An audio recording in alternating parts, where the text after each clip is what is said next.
Hey guys, to factory reset your iPad Pro, whether you guys have the bigger one or the smaller one, this one's the smaller one by the way, it's going to be the exact same instructions. This is the latest model, but even older models, same deal.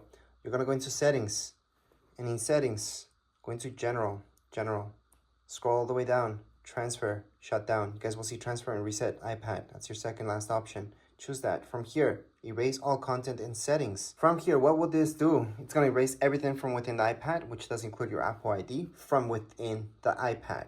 So we're going to go on into continue, erase iPad, put in your passcode if you have one, and there we go. So right now what it's doing, it's wiping everything out. So pictures, messages, any personal information is gone. It's going to be back to factory settings. That means when you first bought it, when you first set it up, that's what it's going to be. So you guys are returning this, that's what you have to do. If you guys are selling this, you should do this as well. Again, Apple ID from this will be gone. You can use another Apple ID, the same one, doesn't really matter, to activate it once again.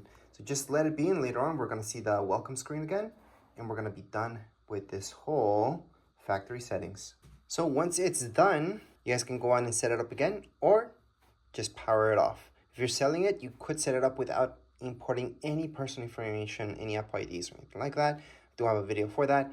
However, if you're returning it or anything like that, I would go on and just turn it off. So to shut down or force shut down an iPad, whichever it is, by the way, although this is an iPad Pro, it's going to be the same thing as any other iPad. You guys are going to see the power button here, volume keys.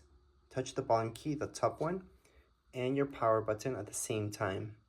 You guys are going to see this to shut it down.